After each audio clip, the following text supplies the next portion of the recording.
Há um mês atrás, começamos como uma brincadeira. Postamos nosso primeiro vídeo em 17 de outubro, meio que sem pretensão, apenas com um passatempo. E esse passatempo foi ficando sério e logo veio o compromisso de trazer para vocês, meus amigos, 2 vídeos por semana. E o que começou com uma brincadeira, começamos a encarar com mais seriedade, refletindo na qualidade dos vídeos. Pode sim ter muito que melhorar, mas estamos no caminho para isso. Agora que chegamos à marca de 300 inscritos, gostaríamos de agradecer a cada um de vocês. Este trabalho é feito com muito carinho e cuidado para vocês, amigos inscritos. E que trabalho! É roteiro, foto, gravação de voz, edição, mas tudo isso está sendo um grande prazer. Muito obrigada, amigos do Mundo Inexplicável. Fazemos cada vídeo pensando nos detalhes para trazer um trabalho de qualidade. E para os próximos vídeos, o desafio é superar os limites e ir além. Eu tenho uma novidade para te contar. Estou com um novo projeto em parceria com a minha amiga Sueli Ora. É o canal 3 Filmes dedicado ao mundo do cinema. Acompanhe a gente nesse projeto também. E conto com o apoio de vocês no Mundo Inexplicável. Seu suporte tem sido muito importante para o crescimento do projeto. Indique para os seus amigos, comente, curta nossos vídeos e compartilhe nas suas redes sociais. O vídeo de hoje é compilado desse último mês, o resultado do que nos trouxe até aqui. E quarta-feira tem vídeo novo no canal, no Mundo Inexplicável. Um grande abraço.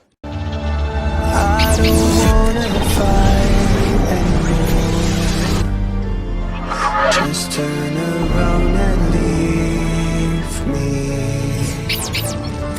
The tear in my eye drops on the floor alongside my speed.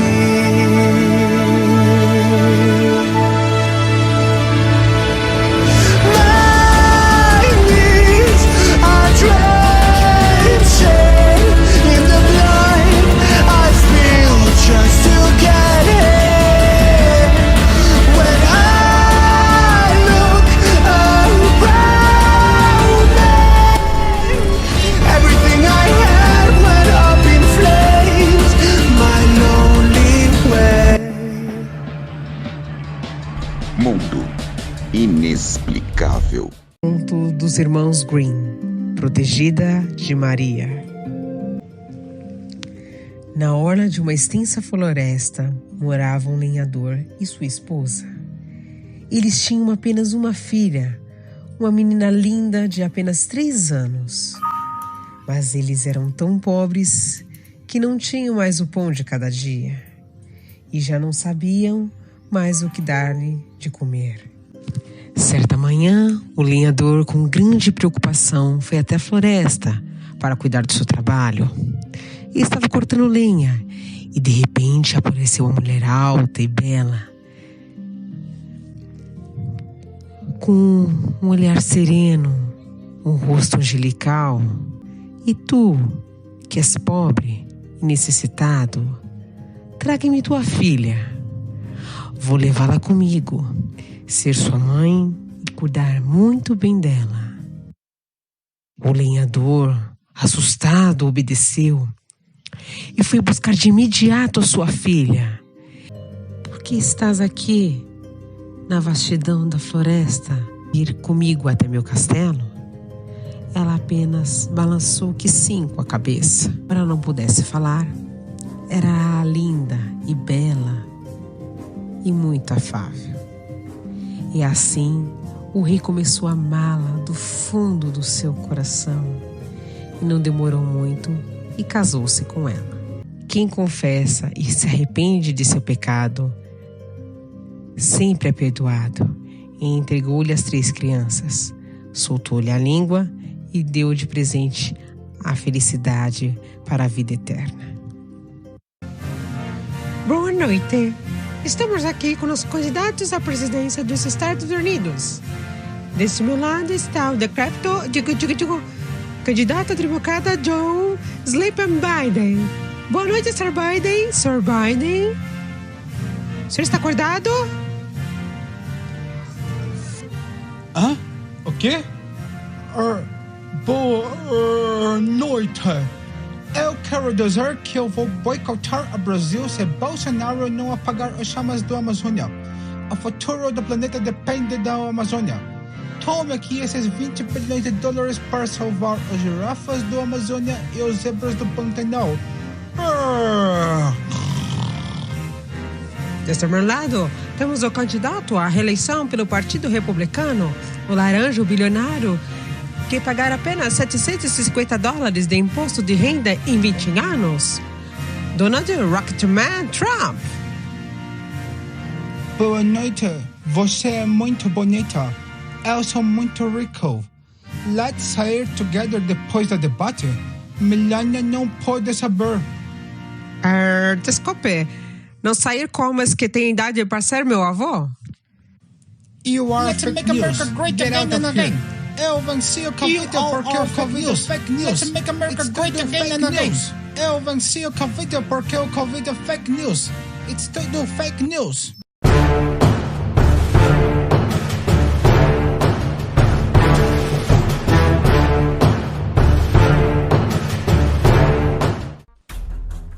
Esta é a história de um boêmio que confessa um grande amor por animais, que segundo ele são fiéis e respeitam a amizade, ao contrário de muitos homens. Um homem que casou-se muito jovem, que influenciava a esposa a gostar de animais. Entre os pássaros, peixes, um cão velho e um macaco, o homem escolhe um belo gato preto, de olhos verdes gritantes e olhar impactante, chamado Plutão, como seu favorito. Mesmo sentindo um grande afeto pelo gato, o homem começa a sofrer mudanças de humor violentas e constantes por causa da bebida alcoólica. Começou com ataques de violência não só com animais, mas também com a sua esposa. Durante a raiva incontrolável, ele poupava apenas o gato. Depois de chegar em casa bêbado em uma noite, o homem começa a maltratar o coitado do gato. O gato ignorara, mas o homem, tomado pela fúria, agarra o gato pelo pescoço, que o então o morde pela mão. A cegueira o tomou pela raiva, que o homem puxa um canivete do bolso e corta um dos olhos do gato. Na manhã seguinte, com uma sensação de remorso, quando é novamente ignorado pelo gato, ele fica irado e prende o gato ao galho de uma árvore. Na noite que Plutão foi pendurado, a casa da família do homem pegou fogo, mas ele descarta qualquer possibilidade de conexão entre os eventos. No dia seguinte ao incêndio, ele testemunha um grupo de vizinhos em torno de um muro que não foi consumido pelo fogo. Ao se aproximar, ele teve a impressão de ver um gato com uma corda ao redor do pescoço, na superfície da parede. Ele tenta explicar a existência da impressão, mas se vê perseguido pelo fantasma ao longo de muitos meses. Uma noite, enquanto bêbado, o homem descobre um objeto preto sobre um grande barril de álcool. Um novo gato apareceu, semelhante a Plutão, mas com um toque branco em sua pele. Como acontecera com Plutão, o homem se apega muito ao gato. O gato se torna parte da família, muito adorado também por sua esposa. No entanto, o homem não pode resistir a sentimentos de ódio para com o gato. Esse sentimento de ódio se intensifica quando o homem descobre que a mancha branca na pele do misterioso gato é a forma de uma forca. Um dia, descendo para o porão do prédio, que havia se mudado com sua esposa, o homem tropeça no gato. Enfurecido, o homem pega um machado para atacar o gato, mas sua esposa defende o animal. Irritado com a interferência de sua esposa, a fúria do homem se vira para com a mulher e ele a golpeia com o machado no meio da cabeça, como um lenhador que corta sua lenha. O homem, para se livrar das evidências, decide tirar proveitos das paredes úmidas do porão. Decide então enterrar o corpo atrás da parede, após ter feito o túmulo atrás das paredes, ele se dá conta que o gato se fora. Ele concluiu que, afugentado por sua raiva, o gato fugiu. No quarto dia após o assassinato, a polícia chega ao apartamento do homem. O homem os leva a todas as instalações do edifício, mesmo no porão.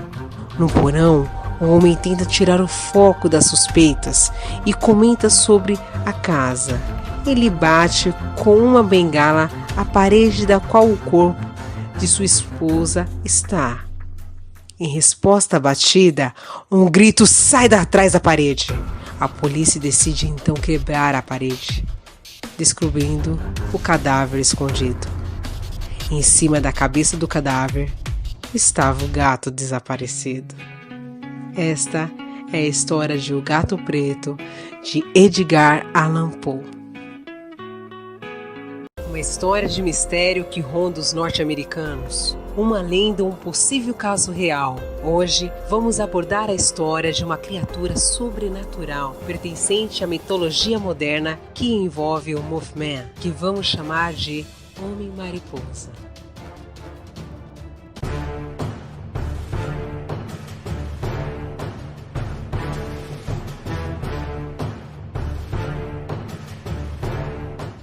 O Homem-Mariposa é descrito como um homem com mais de 2 metros de altura, possuindo imensas asas de mariposa com enormes olhos vermelhos brilhantes, que emite um som muito parecido com um grito de uma mulher.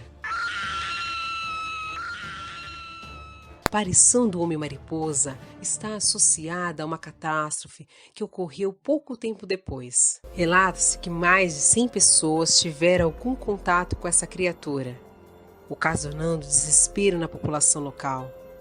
Alguns relatos da época dão conta de quem teve contato com o Mothman tiveram sensação de queimação nos olhos e sangramento nos ouvidos após estarem na presença da criatura. Cogitou-se na época a hipótese de ter havido algum tipo de paranoia coletiva. O caso mais notório foi registrado em Point Pleasant, Virgínia Ocidental, na Silver Bridge. Após diversas aparições frequentes nos arredores da cidade, houve um grave acidente na ponte da cidade que vitimou 46 pessoas. O caso se tornou mais grave por ter acontecido no horário de pico e por ter sido causado por problemas na sua estrutura. A ponte que atravessa o rio Ohio caiu em dezembro de 67. Após o acidente, a frequência de aparições diminuiu drasticamente. Outras relações feitas às aparições de Mothman são o avassalador terremoto na cidade do México e o desastre nuclear de Chernobyl, respectivamente em 85 e 86. Também há relatos de aparições do Mothman no atentado de 11 de setembro. Testemunhas relatam terem visto a aterrorizante figura nos arredores das Torres Gêmeas, em meio às fumaças, momentos após os aviões terem atingido as edificações. Algumas pessoas acreditam que o Mothman seja um portador do mal, enquanto outras acreditam firmemente que a única intenção dele é ajudar, tem como missão avisar as pessoas sobre desastres que estão por acontecer. Devido a tantos relatos de aparições e tantas histórias relacionadas ao Homem-Mariposa, homenagens foram feitas em toda a Virgínia. Fora criado um museu com estátuas, fotos e tudo que se relaciona com essa criatura. Até mesmo um festival foi criado, o Mothman Festival, em que as pessoas relembram as aparições. São várias as tentativas de explicar os fenômenos. Já se pensou em alienígenas, pássaros mutantes, estranhas máquinas voadoras e até anjos, mas permanece o consenso de ser algo totalmente estranho ao conhecimento humano. O mito de Mothman ganhou tanta notoriedade que em 2002 foi lançado o filme A Última Profecia, que trata dessas aparições estrelado por Richard Gere. E agora, em 2020, está sendo lançado o documentário The Mothman Legacy. Vou deixar os links dessas obras na descrição do vídeo. E você, o que achou sobre tudo isso? Você já viu o Mothman? Deixe sua opinião nos comentários. E se gostou desse tema, não se esqueça de se inscrever no nosso canal. Obrigada por sua curiosidade no lado inexplicável da vida. Nos vemos no próximo vídeo. Uma das histórias infantis mais amadas de todos os tempos, que virou um filme dirigido por Tim Burton, esconde uma versão não tão inocente quanto a que conhecemos. No vídeo de hoje vamos falar sobre a assustadora história que deu origem ao clássico Alice no País das Maravilhas. Sejam muito bem-vindos, meus amigos, a mais um vídeo no canal Inexplicável. Oxford, Inglaterra. Charles Dodson é um professor de matemática na prestigiada universidade da cidade. Em seu tempo livre, Charles se dedica à fotografia. Em seu quarto, ele montou um estúdio fotográfico onde registrava autorretratos e retratos de artistas famosos de sua época. Mas a sua coleção é repleta de fotos de crianças, na maioria, crianças nuas. Charles adota o nome de Lewis Carroll. Em abril de 1856, Carroll estava fotografando a Catedral de Ripon com seu amigo, e ali ele teve o primeiro contato com a menina que inspiraria o livro anos depois, Alice Liddell. A família Liddell se mudou para Oxford em fevereiro de 1856, quando o pai de Alice foi transferido de Westminster para assumir uma posição de destaque na Christ Church.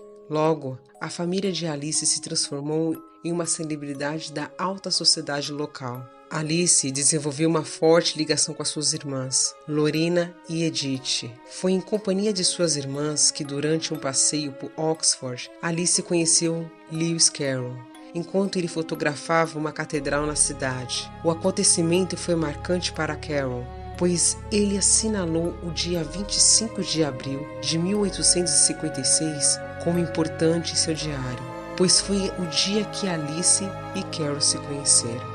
A partir de então, Lewis Carroll começou a fotografar as crianças Liddell.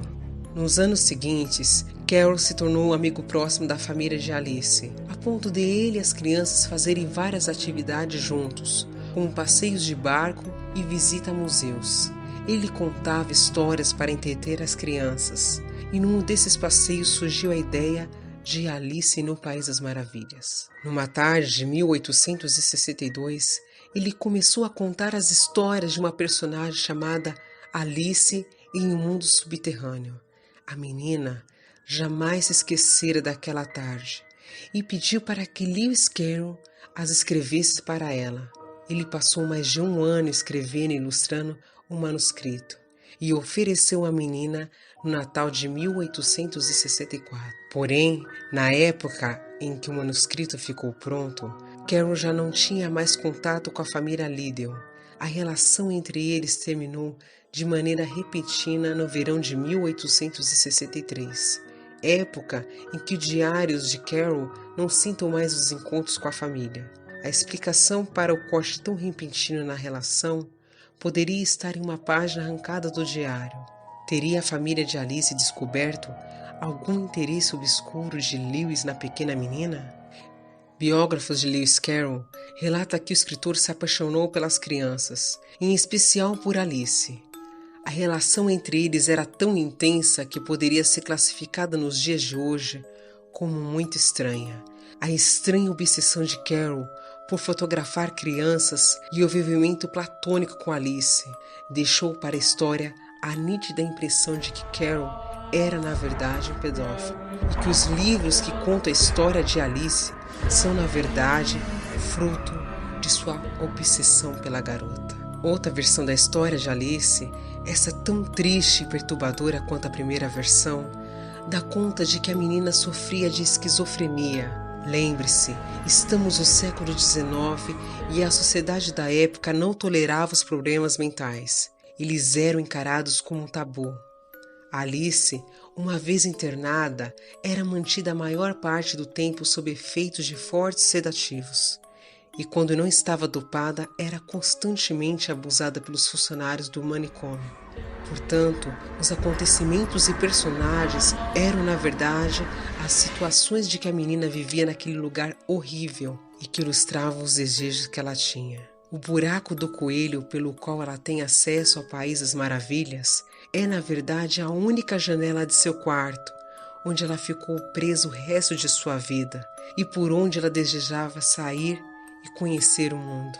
O coelho branco para ela representava o tempo que ela desejava que passasse depressa e que permitisse que ela saísse daquele lugar. O tempo que para ela passava ao mesmo tempo tão rápido, mas tão devagar. O chapeleiro maluco, na verdade, outro interno, personagem apropriado para um manicômio, não? Ela fez amizade com esse interno e seus dias eram menos amargos em companhia dele. O rapaz sofria de transtorno bipolar. Isso explica o porquê da mudança de humor do personagem do livro. Ora triste, ora alegre, ora calmo, ora irritado. O gato era a representação de um enfermeiro que Alice depositava sua total confiança, mas em que determinado momento passou a abusar da menina. Ed Copas era a diretora da instituição mental. Era descrita como uma pessoa cruel e sem consideração pelos pacientes e adepta de práticas abomináveis como o eletrochoque e a lobotomia. Não esboçava pelos internos a menor compaixão. Antes, tinha prazer na aplicação das mais diversas torturas. A Rainha Branca era a representação de sua mãe, uma mulher doce que sofria a separação de sua filha e o preconceito de ter uma filha esquizofrênica. Alice tinha vagas lembranças do mundo externo, e essas lembranças incluíam sua mãe. Os frascos coma-me e beba-me eram os remédios que ela era obrigada a tomar no hospital. Repare como na história, ao comer ou beber os conteúdos, Alice tem mudanças bruscas de percepção e tamanho. Essas mudanças seriam associadas aos efeitos que os remédios lhe causavam. Fugir à triste realidade em que ela se encontrava. Oprimida por tudo que ela passou ali, Alice criou um mundo de fantasia para se refugiar do medo, das violações e das torturas impostas. Conta-se que uma das enfermeiras que tomava conta de Alice era sua irmã mais velha e que registrou todos esses fatos em um diário. Um dia, Alice tenta fugir do manicômio. Sem sucesso. Tomada pela raiva, a diretora manda aplicar um castigo cruel em Alice, com sessões de eletrochoque que a levaram a estado de rebeldia e violência severa. A diretora decide então aplicar uma brutal sessão de eletrochoque na garota, e essa entra em coma profundo e permanente. A enfermeira que tomava conta dela decidiu se afastar do hospital após um tempo, e levou consigo o diário com as memórias de Alice. Dessas páginas, imortalizou-se a menina que viveu uma grande aventura no País das Maravilhas. Ambas as fontes desconstroem a imagem inocente que a história nos traz. E você, o que acha dessas histórias? Parece que as histórias infantis de antigamente não eram tão inocentes assim, não é mesmo? Se você gostou desse conteúdo, não se esqueça de deixar o seu like e se inscrever em nosso canal. E ative as notificações para não perder nenhum vídeo. Obrigada por seu interesse em conhecer o lado inexplicável da vida. E até a próxima história. As chamadas emblemáticas franquias de filme de terror de todos os tempos. Escrito e produzido por Steven Spielberg, o filme conta a história de uma família assombrada por uma manifestação sobrenatural maligna. Porém, diversos acontecimentos macabros rondam a produção do filme. No vídeo de hoje vamos abordar o que muitos chamam de a maldição de Poltergeist. Sejam muito bem-vindos, meus amigos, a mais um vídeo. Eu sou a Renatinha e você está no canal Mundo Inexplicável. A sequência de fatos trágicos e macabros marcaram a produção da trilogia, que poderíamos classificar desde simples e tristes coincidências até conexões obscuras. Fato é que os acontecimentos alimentam a tese de que o filme carrega uma maldição.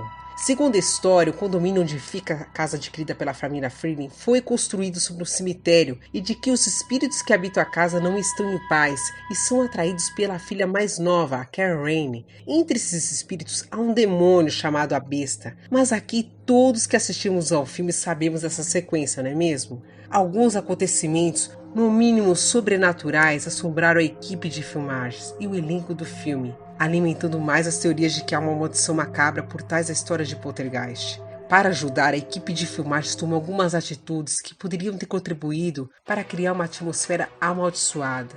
O que talvez muitos de vocês não saibam é que a produção adquiriu ossos humanos de verdade, adquiridos de um necrotério para usar nas gravações. A justificativa dos caras foi de que seria mais barato comprar ossos de verdade do que produzir ossos cinematográficos de plástico. A teoria aqui é de que os espíritos das pessoas às quais os ossos pertenciam foram responsáveis por essas tragédias e acontecimentos bizarros que ocorreram com os envolvidos da produção. Porém, Steven Spielberg nem o diretor Tobe Hooper nunca disseram uma palavra sobre essa teoria. A casa onde foi gravado o filme foi quase completamente destruída por um terremoto anos depois das filmagens. O ator Oliver Hobbs interpreta em uma das cenas uma sequência onde seria estrangulado por um palhaço de brinquedo. Sempre o palhaço, né? A equipe estava concentrada na filmagem dessa cena e não percebeu que o garoto estava sendo sufocado de verdade pelo brinquedo. Por pouco, Oliver não morreu.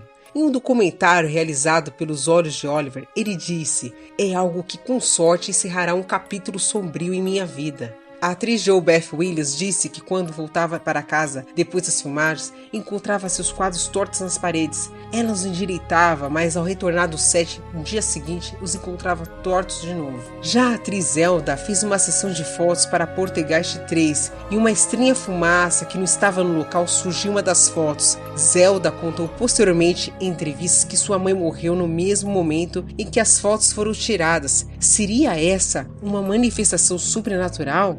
Dominique Dunne. A atriz Dominique Dunne, uma das atrizes do filme que interpretou a personagem Dana Freeling, morreu em 1982 após ser estrangulada por seu ex-namorado, que era ciumento e não conseguiu lidar bem com o sucesso repentino de sua namorada. A atriz ficou em coma por 5 dias antes de vir a falecer.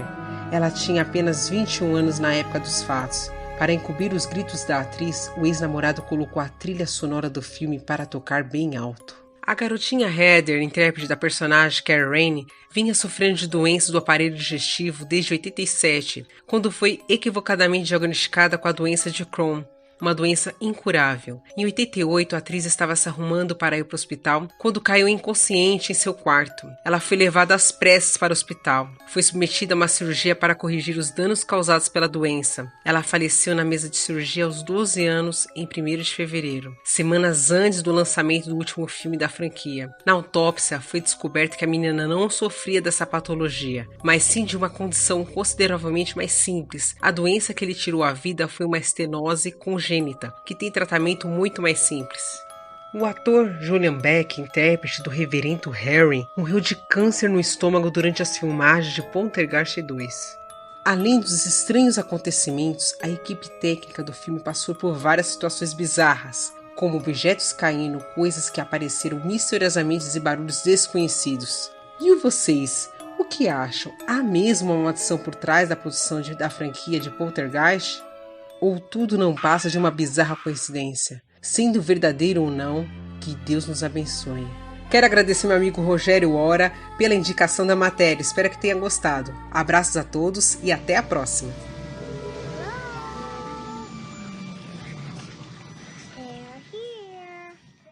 Ir ao banheiro é um ato natural para a maioria de nós, certo? Existem algumas situações que a vontade de se aliviar parece um momento não muito apropriado. Mas a gente sabe que a primeira oportunidade vamos conseguir dar uma escapadinha para a casinha de força. Agora, e quando você é um astronauta e está em uma missão espacial? Como é que fica para fazer o número 2? No vídeo de hoje vamos falar sobre como fazer as mais básicas necessidades quando se está em gravidade zero.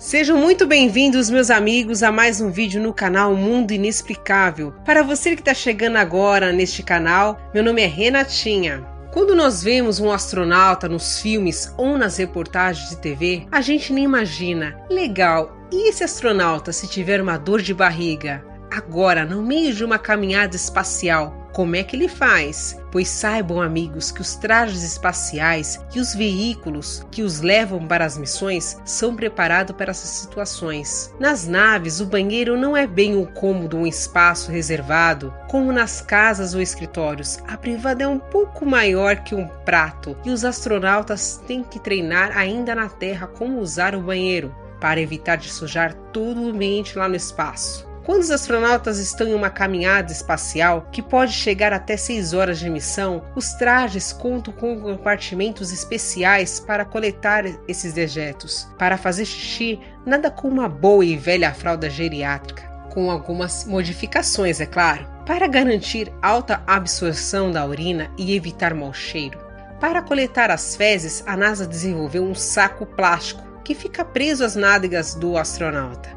Após evacuar, o astronauta deve fechar o saco e amassar ele para as fezes ficar mais líquidas. Entretanto, essa é uma tarefa nada heróica. Para evitar esse trabalho nada heróico, os astronautas usam laxantes e alimentos menos sólidos. Ao todo, foram 6 as missões tripuladas bem-sucedidas em direção ao satélite natural do planeta. Quando os astronautas faziam a caminhada lunar, eles vestiam uma fralda de máxima absorção. Após o número 2, essas fraldas eram depositadas em sacos plásticos. O fato é que esses sacos plásticos, cheios de cocô, estão na Lua, esperando para serem resgatados. Veja, querida, a luz da lua reflete a sua beleza. Com certeza você não admirará a Lua com os mesmos olhos, e talvez até irá torcer o nariz.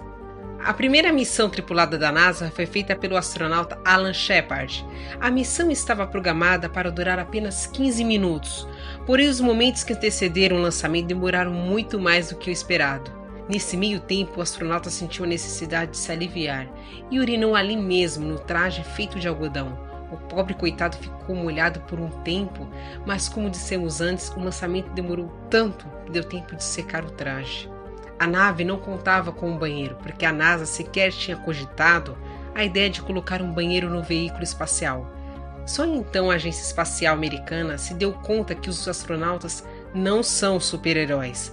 A partir de então, a NASA passou a improvisar um modo de possibilitar que os astronautas se aliviassem, com versões mais rústicas de sacos, fraldas e bolsas de coleta de resíduos. No começo do mês de outubro deste ano, de 2020, a NASA mandou para a Estação Espacial Internacional um novo toalete pela bagatela de 23 milhões de dólares. Essa geringonça que está aqui. Tá bom, Renata, mas como os resíduos são tratados? Uma vez que os astronautas usam o banheiro da espaçonave, os resíduos são alojados num compartimento especial e quando a nave retorna à Terra, os reservatórios são esvaziados. Não há perigo de haver contaminação da atmosfera terrestre ou do solo, nem de haver uma chuva de cocô sobre nossas cabeças, pois ao entrar em contato com a atmosfera, os dejetos entram em combustão. Calma, aquela estrela cadente que você faz pedidos quando era criança, não era um cometa de cocô. Obrigada por nos acompanhar até aqui. Não se esqueça de deixar o seu like, se inscrever no nosso canal e ative as notificações. Um abraço e até a próxima história. Meu, não acredito! Lugares assombrados são um mito ou uma realidade? Poderia um fantasma assombrar um lugar de forma a ser visto no local onde morreu anos após os acontecimentos? São vários os relatos de aparições e assombrações. Hollywood, claro, tira proveito desses fenômenos para produzir filmes do gênero, atraindo os amantes do sobrenatural. No vídeo de hoje vamos falar sobre a relação entre o filme 1408, baseado no conto do mestre do suspense Stephen King, e a história real que deu origem à obra. Fique conosco até o final e conheça a história de um hotel e a trágica morte de uma hóspede. Sejam muito bem-vindos, meus amigos. Eu sou a Renatinha e você está no canal Mundo Inexplicável. Inspirado no conto de Stephen King, 1408 trata de um escritor e investigador paranormal, Michael Ainsley, que se hospeda em hotéis ditos mal-assombrados para escrever seus livros. Um dia, o personagem recebe um cartão postal do Hotel Dolphin com uma mensagem: não se hospede no quarto 1408. Óbvio que esse postal acendeu a curiosidade de Michael Ainsley e ele se hospeda no referido quarto, mesmo após protestos e advertências do gerente do hotel. O personagem então, que estava cético sobre os acontecimentos atribuídos ao quarto 1408, começa a vivenciar experiências sobrenaturais. Bebida. Aproveitando a estadia, Sir Ainsley. Você sabe muito bem que sim! Você é algum cético, lunático? Não acredita em nada? Que você quer de mim? Hã? O que você quer de mim? Precisamos assustar, prender a atenção das pessoas do YouTube. Eu vou acabar com você! Eu te pego!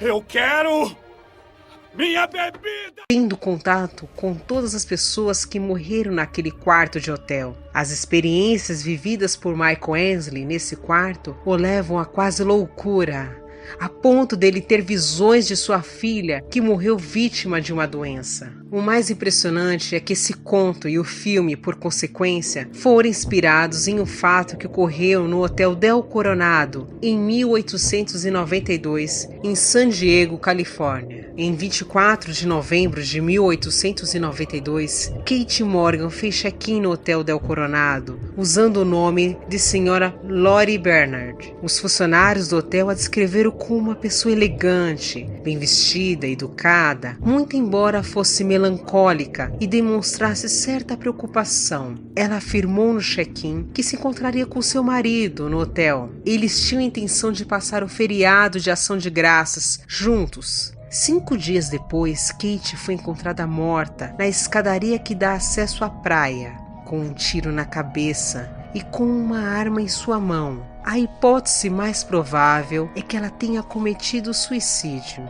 Desde o episódio, funcionários e hóspedes do hotel relatam vários incidentes assustadores, a maioria concentrados no 3º andar do hotel, onde fica o quarto usado por Kate Morgan, como objetos se movendo sozinhos, brisas misteriosas, televisores que ligam e desligam sozinhos ou vozes e passos de pessoas que não estão no local. Além da presença fantasmagórica de uma mulher usando vestido de renda preto. Entretanto, as aparições parecem ser inofensivas. O parapsicólogo Christopher Chacon descreve que o quarto 3502 usado por Kate é um caso de assombração clássica, usando câmeras infravermelhas e monitores para rastrear campos magnéticos, umidade, mudança de temperatura e emissões eletromagnéticas. Christopher encontrou 37 anormalidades neste quarto em apenas um dia.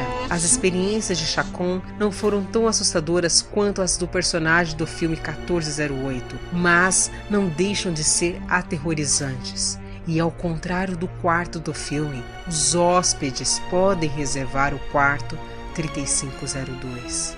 Há algumas conexões entre a história do Hotel Del Coronado e o filme 1408. O nome da filha do personagem, Michael Ainsley, é Kate, assim como a protagonista da história vivida no hotel em San Diego. O quarto 1408 é assombrado pelos fantasmas de todos os hóspedes que se mataram nele. Michael Ainsley vê durante sua hospedagem esses fantasmas. Quem se hospeda no quarto 3502 do Hotel Del Coronado relata ver o fantasma de Kate Morgan.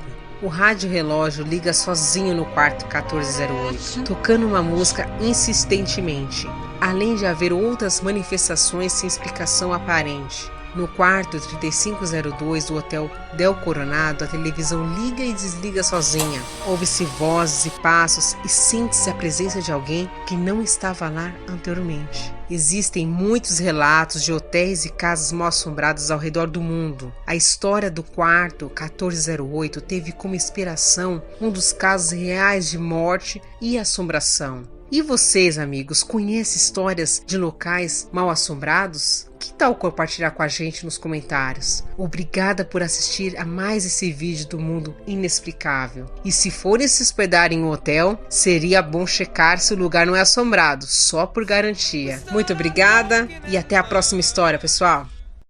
Difícil achar quem não gosta de videogames, não é mesmo?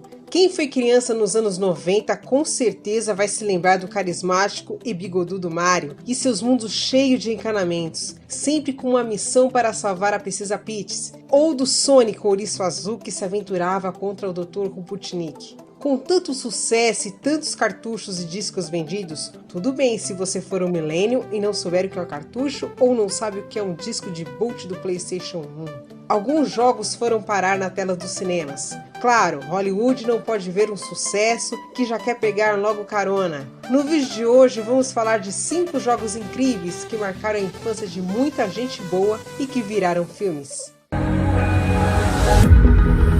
you feel it wrapped around your soul? Sejam muito bem-vindos, meus amigos, a mais um vídeo no canal Mundo Inexplicável. E eu sou a Renatinha. E a lista de hoje traz alguns games que foram parar nas telas e geraram muita expectativa por parte dos fãs. Afinal, quem zerou aquele jogo no final de semana estava muito empolgado para ver seu personagem favorito nos cinemas. Alguns filmes tiveram uma produção fantástica e honraram o nome dos jogos dos quais foram originados. Alguns filmes são apenas ok, outros são tão ruins que dá vontade de voltar no tempo para evitar de assistir essas coisas medonhas. Então, sem mais enrolação, bora para a lista! 1. Mortal Kombat 2, a aniquilação de 1997. A clássica franquia de jogos de luta que era compatível com o Super Nintendo, Mega Drive e Master System, bem velho, hein? Virou filme em 1995 e este filme foi aclamado por ter uma boa sequência de artes marciais e foi considerada a melhor adaptação de sua época, visto que os recursos naquele tempo eram muito limitados. Já a sequência Mortal Kombat 2, a aniquilação de 1997, não manteve a mesma qualidade, criando uma desconexão que não dá para entender. Os efeitos eram muito ruins e parece uma comédia do que um filme baseado no jogo de luta. O jogo dispensa comentários, cenários bem montados, sequências de golpes bem coreografadas e trazia novidade já na década de 90 de usar atores para encarnar os personagens como Sub-Zero e o Raiden. 2. Resident Evil de 2002. O filme foi dirigido pelo mesmo diretor de Mortal Kombat, o filme de 1995. Apesar de trazer uma nova personagem central para a trama, Alice, a franquia de filmes é considerada uma das melhores adaptações de jogos, já que teve um grande sucesso financeiro. A franquia de games de survival horror fez sucesso desde o final da década de 90, por trazer a história de um futuro apocalíptico, comandado por uma empresa nada confiável, a Umbrella Corporation. O jogo vendeu mais de 100 milhões de cópias desde o seu lançamento e traz como personagens principal Jill Valentine e Chris Redfield. Maravilhoso, é um dos meus favoritos. 3. Terror em Silent Hill 2006. A série de jogos de terror psicológico foi adaptada para o cinema pela primeira vez em 2006. Apesar de trazer o monstro da série de jogos, Pyramid Head, o filme não recria as mesmas situações dos jogos, para criar um ambiente cinematográfico melhor. A sequência de 2012, Silent Hill Revelação, não foi tão inspirada quanto ao primeiro filme, deixando bastante a desejar. O primeiro jogo da série, Silent Hill, foi lançado em 99 para o PlayStation. O jogo tem base em teorias da filosofia e da parapsicologia e considera que o pensamento humano tem uma certa energia psíquica. 4. Tomb Raider: A Origem, de 2018. Tomb Raider teve sua primeira adaptação para as telonas no começo dos anos 2000, com 2 filmes estrelados pela Angelina Jolie. Ambos os filmes são fiéis à versão dos games. Porém, para dar vida a Lara Croft, na mais recente trilogia do jogo, o filme de 2018 conta com Alicia Vikander no papel principal. Esse filme é considerado a melhor adaptação da franquia de jogos já feito, e havia a promessa de um segundo filme para 2021. A série que traz a personagem Lara Croft teve início em 96 e conseguiu uma legião de fãs ao redor do mundo. Em 2006, a heroína foi reconhecida pelo Guinness Book como a melhor aventureira do mundo dos videogames. 5. Príncipe da Pérsia: As Areias do Tempo, de 2010. A popular franquia de jogos dos anos 90 ganhou um novo fôlego com a trilogia As Areias do Tempo na década seguinte. O filme é baseado nessa trilogia e foi produzido pela Disney e tem o mesmo diretor da série Piratas do Caribe. Apesar disso tudo e de contar com Jake Gyllenhaal e Ben Kingsley no elenco, o filme decepcionou os fãs da série e é considerado uma adaptação fraca. Os primeiros títulos da série foram lançados para diversas plataformas, inclusive como jogo de celular. Em 2003 teve início a série As Areias do Tempo, que deu origem ao filme de 2010. E vocês, amigos, o que acham dessa lista? Nos diga aqui nos comentários quais outros filmes vocês gostariam de ver nessa lista, para uma segunda parte de jogos memoráveis que foram parar nas telonas. Lembrando que essa é apenas a nossa opinião. Claro que vocês podem concordar ou discordar dessa lista. Vivemos num país democrático. Um grande abraço a todos e nos vemos no próximo vídeo. Racismo e as formas de o combater tem sido dos assuntos mais discutidos no momento. A população negra vem se posicionando para que seja enxergada como uma parcela significativa da sociedade e vem refutando de maneira corajosa qualquer forma de exclusão ou de julgamento antecipado por questão de cor da pele ou comportamento. O cinema nos últimos anos vem dando vez e voz aos negros de maneira muito democrática. Atores, roteiristas e diretores afrodescendentes, ainda que sejam minorias, estão cada vez mais assumindo posição de destaque, dando uma muito bem-vinda diversidade à indústria do entretenimento. Neste mesmo sentido, os filmes vêm sendo produzidos denunciando o racismo. No vídeo de hoje, vamos falar de um desses filmes e de uma batalha muito presente na sociedade afro, e que aborda uma chaga aberta historicamente, a escravidão, e como a população negra luta para se estabelecer em posições de destaque e influência no mundo em rápida transformação.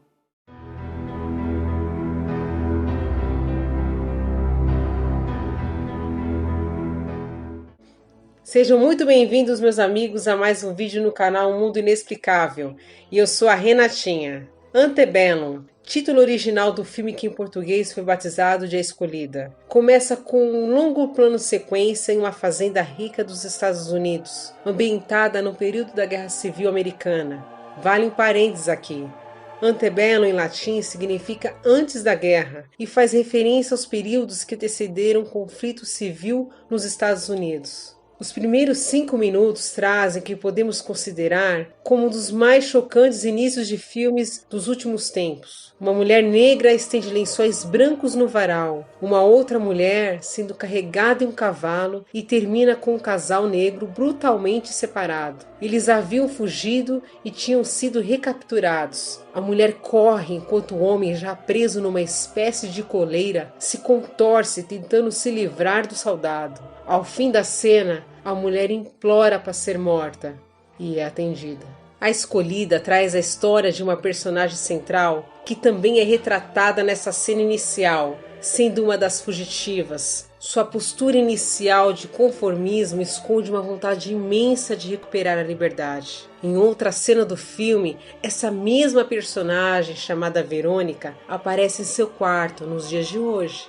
Além de ser mãe e esposa, é uma bem-sucedida influencer digital que encoraja outras mulheres negras a se posicionar e ocupar posição de protagonismo na sociedade. Entretanto, mesmo após ocorrer esse plot twist, Verônica continua sua luta contra a discriminação racial, ainda que mais revelada e diluída nessa fase do filme. Chega de spoiler! A Escolhida é um filme de suspense e até mesmo de horror, frente às primeiras cenas que demonstram diferença e crueldade contra outros seres humanos. A tensão trazida na história, seja pela constante presença ameaçadora do racismo, seja pelas constantes cenas de autoafirmação das mulheres presentes no segundo ato do filme, está ali, presente e perene, a todo instante. O filme é produzido por Jordan Peele, diretor de filmes de suspense como Corra e Nós, e que colocam o negro no centro da cena. Em Corra, o racismo é pano de fundo para o desenrolar da história. Nós traz uma trama de suspense psicológico e uma discussão sobre a mobilidade social e sobre os invisíveis da sociedade. A Escolhida traça um paralelo muito atual no contexto social norte-americano e, por que não, mundial. Por um lado, traz as consequências da Guerra Civil Americana e da abolição da escravidão no país, e aborda de maneira muito inteligente como a sociedade americana está convulsionada pelo vento da inclusão e da quebra dos paradigmas que dominaram o país por mais de um século. Ao fim do filme, no surpreendente segundo plot twist, Verônica luta por sua liberdade de maneira quase gutural, desesperada. Uma luta que representa a luta das minorias, sejam elas raciais, de orientação sexual ou mesmo de um grupo da sociedade que é discriminado por suas deficiências e diferenças. O que importa no fim é que, independente da capa exterior, todos somos seres humanos. Jordan Peele tem se revelado um mestre do suspense no cinema atual, com narrativas muito bem arranjadas e polêmicas. O diretor e roteirista têm prendido a atenção do espectador pela sua capacidade de criar histórias envolventes e com finais surpreendentes, não entregando o final de maneira fácil e nos cativando a assistir suas produções até o fim. Outra menção honrosa é a atuação de Janelle Monáe. A entrega da atriz ao papel é fantástica e sua imersão na personagem deu uma profundidade dramática na medida certa, criando no espectador uma conexão quase imediata. E vocês, amigos, já assistiram A Escolhida? O que acharam do filme? Conte para nós aqui nos comentários. E se não assistiram esse filme, recomendo muito assistir A Escolhida e as demais obras do diretor. São, no mínimo, interessantes. Então é isso, pessoal. Obrigada por assistir esse vídeo até o final. Compartilhe com seus amigos, se inscreva em nosso canal, deixe seu like e ative as notificações. E até o próximo vídeo. Ter um filho ainda é o sonho de muitas famílias. Para muitas mulheres, a maternidade as completa e dá sentido à vida, ao casamento. Algumas famílias se veem impedidas de ter filhos e buscam na adoção o preenchimento dessa lacuna. Afinal de contas, o que pode dar errado? Bem, essa é uma pergunta que uma família teve que responder da pior forma possível. Sejam muito bem-vindos, amigos do Mundo Inexplicável. Eu sou a Renatinha. O casal Christine e Michael Burnett sonhava em adotar uma menininha. E assim o fizeram, adotaram a pequena Natalie, de 9 anos de idade. Uma doce e adorável menina que contava com uma condição especial que a fazia caminhar com dificuldade, além de outras limitações. Papelada assinada, trâmites burocráticos resolvidos, enfim, em casa. É aí que as coisas começaram a ficar muito estranhas. Durante o banho da menina, os pais adotivos notaram a presença de pelos pubianos e de manchas de menstruação em suas roupas. Até aí pensaram eles, deveria ser alguma disfunção hormonal. Afinal, 9 anos de idade coloca mais próximo da adolescência do que da infância. Natalie Grace começou a fazer desenhos assustadores. Esses desenhos mostravam a família morta. Ela também começou a esconder facas e outros objetos pontiagudos no sofá da família. A gota d'água foi quando Natalie pôs água sanitária no café de Christine. E confessou, sim, que a queria morta. Contou detalhadamente sonhos em que matava toda a família e até a forma como os feria. O fim da picada foi quando Natalie empurrou Christine contra uma cerca elétrica. Natalie foi internada em uma clínica, onde confessou ser mais velha do que aparentava. Na verdade, ela sofria de uma rara condição de nanismo, que também a fazia parecer ter menos da idade que o real, dando um ar infantil. Exames revelaram que ela tinha na época 30 anos de idade. Dessa forma foi feito um novo registro de nascimento, desta vez com o ano de 89. Um médico tomou conhecimento da história envolvendo a família de Christine e os alertou dizendo que Natalie já havia feito isso diversas vezes anteriormente e sempre acabava fugindo e trocando de nome, para não deixar rastros e ser acolhida por uma nova família. Quando souberam disso, aliado ao fato de que a menina teria alta da clínica, a família decidiu deixar os Estados Unidos. A família se mudou para o Canadá, mas foi acusada de abandono de menores, pois a justiça não tomou conhecimento da nova certidão de nascimento da Natalie. De volta aos Estados Unidos, eles responderam o processo em liberdade. Natalie, por sua vez, parecia ter atacado novamente, pois ela foi adotada por uma outra família, alegando ter 16 anos de idade.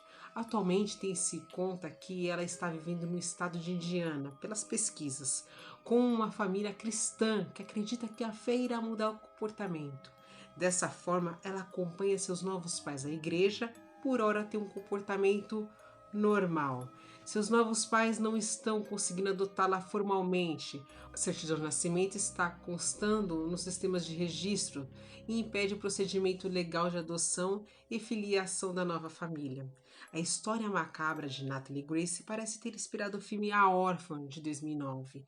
Nele, uma família adota uma garotinha muito meiga e atenciosa, que ao longo da trama revela os mesmos traços psicopatas de Nicole, fazendo com que tracemos um paralelo imediato entre os dois casos. E aí, meus amigos, gostaram dessa história aterrorizante? Vocês acreditam que a fé realmente é capaz de mudar o comportamento de alguém com traços de psicopatia? Vocês confiariam à sua família a presença de alguém com um histórico tão conturbado? Conte para nós nos comentários se vocês querem mais histórias que parecem enredo de um filme de suspense, de terror. Não se esqueça de deixar o seu like se gostou do nosso trabalho, inscreva-se no nosso canal e ative as notificações e compartilhe com seus amigos. Um grande abraço e até a próxima!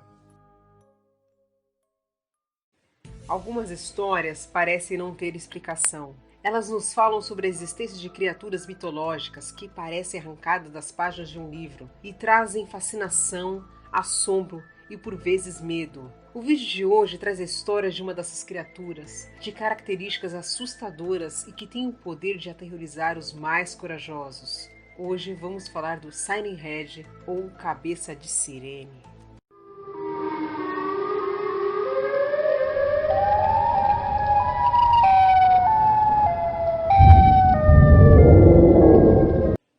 Sejam muito bem-vindos, amigos do Mundo Inexplicável. Imagine uma criatura alta, com cerca de 12 metros de altura. Seus braços são muito desproporcionais e chegam a quase tocar o chão. Muito magro e semelhante às mais altas árvores de uma floresta. E a floresta, por falar nisso, é seu habitat natural. No alto de seu corpo, em vez de uma cabeça ou algo do tipo, 2 megafones. Este é o Siren Head. Essa assustadora descrição esconde a natureza predatória, hostil e agressiva da criatura. Suas vítimas são viajantes perdidos, pessoas que estão nos arredores de uma floresta acampando e crianças pequenas. Lembra dos megafones no alto de sua cabeça? Siren Head emite sons diferentes para atrair suas vítimas. Ele pode emitir sons familiares, conversas de pessoas, suas músicas favoritas, números e palavras aleatórias e até mesmo o som de uma sirene. O mais estranho é que, para atrair suas vítimas, Siren Head emite um som que elas só conseguem ouvir, fazendo a pessoa crer que está ficando louca. Seu primeiro ataque é psicológico e direcionado à vítima que ele escolheu. Ao alcançar suas vítimas, Siren Head as devora. Ele é tido como uma criatura muito veloz, sendo impossível escapar de seus ataques. O pânico que ele exerce nas pessoas é tão grande que a vítima fica paralisada, sem reação, apenas esperando para ser engolida por ele. Isso significa que ninguém saiu vivo para contar a história para os demais. Mas como sabemos de todos esses dados se ninguém escapou de seus ataques? A verdade, meus amigos, é que Siren Head não é uma criatura mitológica, avistada por diversas pessoas que povoam o imaginário popular, criando um medo imenso de encontrá-lo numa floresta. Ele é fruto da imaginação do artista canadense Trevor Henderson. Ele é responsável pela criação de mais alguns personagens assustadores, como Long Horse ou Cartoon Cat. O universo do artista é centrado no horror, criando uma criatura diferente para cada antologia que ele desenvolveu. Trevor desenvolveu um jogo de videogame com o Siren Head como personagem central, onde um guarda florestal deveria escapar do monstro enquanto tenta encontrar um alpinista desaparecido. O jogo ele está disponível para PC, podendo ser baixado online em diversos sites. E vocês, meus amigos, conheciam a história de Siren Head? Conte aqui para nós se já jogaram esse game ou se já ouviram falar dele. A história de hoje foi trazida pelo meu filho Daniel e eu dedico esse vídeo a ele. Muito obrigada, Dani, pela ideia desse vídeo. Um grande abraço a todos e nos vemos no próximo vídeo. Falou!